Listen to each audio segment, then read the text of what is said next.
The crystal chandeliers above cast dancing shadows across the white marble floors, but Eleanor Chen barely noticed the opulence anymore. At 52, she'd built her tech empire from a single laptop in her garage to a billion-dollar corporation, yet tonight, sitting across from her 12-year-old son Marcus at Le Bernardin, she felt the weight of every sacrifice that success had demanded. Marcus scrolled through his phone, his eyes glazed with the same detachment she'd seen too often lately. She reached across the table, her hand hovering near his, wondering when the distance between them had grown so vast. "Marcus, honey, put the phone down. We're supposed to be having dinner together," Eleanor said softly, trying to keep the exhaustion from her voice. He glanced up briefly, his expression unreadable. "You're the one who's been on 3 calls since we sat down, Mom." The truth of his words stung more than any business rival's criticism ever could.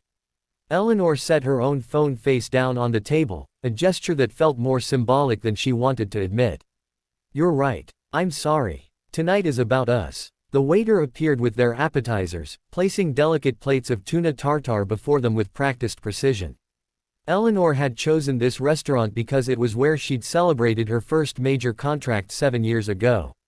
She'd hoped the memory might remind Marcus of simpler times, but looking at his disinterested face, she realized he'd been too young to remember. As they ate in strained silence, Eleanor's attention drifted to a table near the window. A man in his late 30s sat with a young girl, perhaps 8 or 9, who wore a bright yellow dress that seemed too cheerful for the refined atmosphere. The girl's enthusiasm was infectious as she pointed at something on the menu, her father leaning in close to help her read. His suit was clean but worn at the edges, and Eleanor noticed how his eyes kept flickering to the prices, a barely perceptible tension in his jaw. "That's what we look like, isn't it?" Marcus said suddenly, following her gaze. "Except we're not actually talking to each other." Eleanor's chest tightened. "What do you mean? That guy actually cares about what his daughter is saying. You're just here because your therapist told you we needed quality time." Before Eleanor could respond, she watched the scene at the other table unfold. The waiter returned with their meals, and the father's face went pale as he looked at the plates. He leaned toward the waiter, speaking in hushed tones, and Eleanor caught the phrase, "I'm so sorry, I thought." The little girl's excitement dimmed as she realized something was wrong. The waiter's expression remained professionally neutral, but his posture stiffened. "Sir, these are the dishes you ordered. The prices are clearly marked on the menu." I know, the man said, his voice cracking slightly. "I made a mistake. Could you just bring us the soup instead? I'll pay for these, but we won't eat them." Eleanor watched the little girl's face crumble, her small hand reaching out to touch her father's arm. "It's okay, Daddy. I'm not that hungry anyway." The lie was so transparent, so heartbreakingly brave, that Eleanor felt something crack open inside her chest. She saw the father's shoulders sag, saw him fighting to maintain composure in front of his daughter.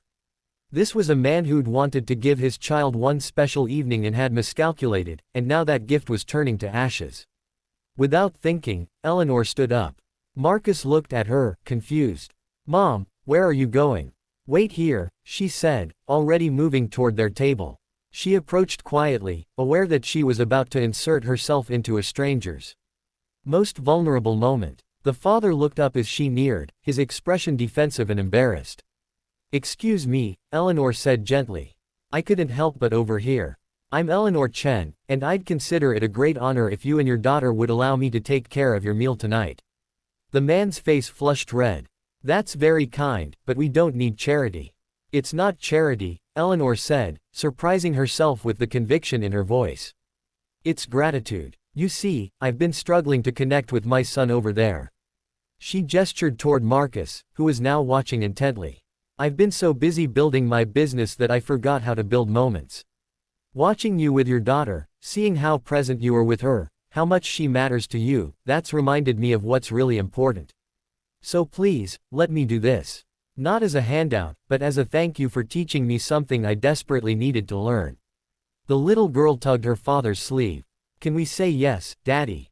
The nice lady has kind eyes." The man's eyes glistened, and Eleanor saw him swallow hard. "I'm David," he said finally. "This is my daughter, Sophie. And if you're sure." "I'm absolutely sure," Eleanor said. She turned to the waiter. "Please bring them anything they'd like, and add it to my bill." But as she started to walk away, Sophie's small voice stopped her. Wait, don't you want to eat with us? You said you were having trouble talking to your son. Maybe we could all talk together. Eleanor looked back at Marcus, whose expression had transformed from bored detachment to genuine curiosity. She saw something in his eyes she hadn't seen in months, interest, maybe even respect. Would that be all right? She asked David. He nodded, a tentative smile breaking through. Sophie never meets a stranger.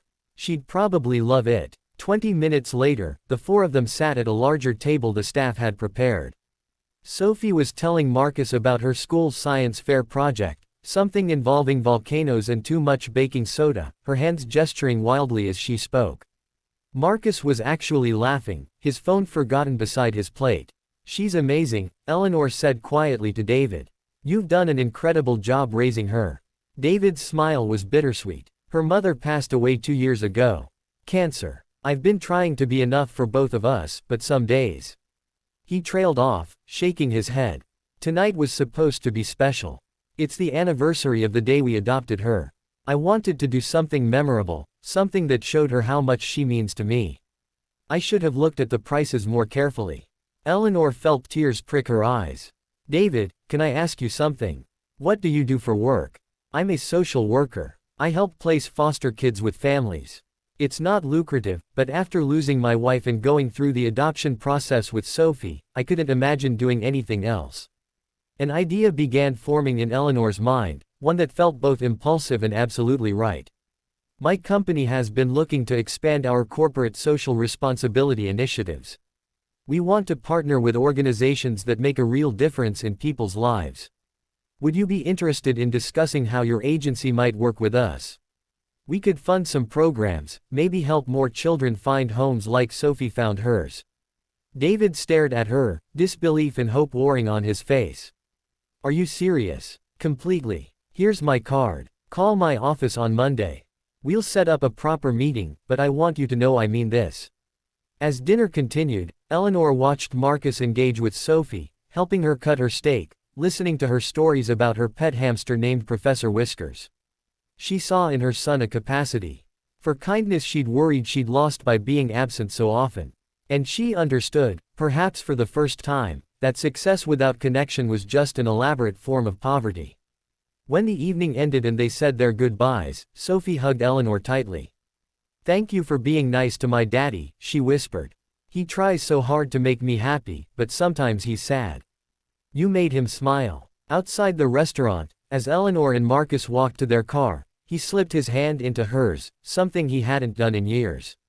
That was pretty cool, Mom, he said quietly. What you did for them. I think they did more for us, Eleanor replied, squeezing his hand. Sometimes we need reminders of what really matters. Sophie and David gave us that. Marcus nodded thoughtfully. Do you think we could volunteer at his agency sometime? I'd like to help kids who need families. Eleanor stopped walking and turned to face her son, seeing in his eyes the boy she'd been losing and the man he was becoming. I think that's a perfect idea. We could make it our thing. Something we do together. 3 months later, Eleanor stood in David's agency as they cut the ribbon on a new wing funded by her foundation. Marcus stood beside her, and Sophie held his hand, wearing another bright dress, this time green.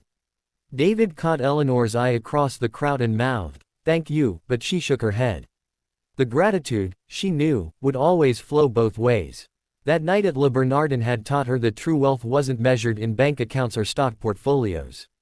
It was measured in moments of genuine connection, in the courage to be kind, and in the wisdom to recognize that sometimes the greatest gift we can give isn't what we have, but who we become when we choose to see others' humanity.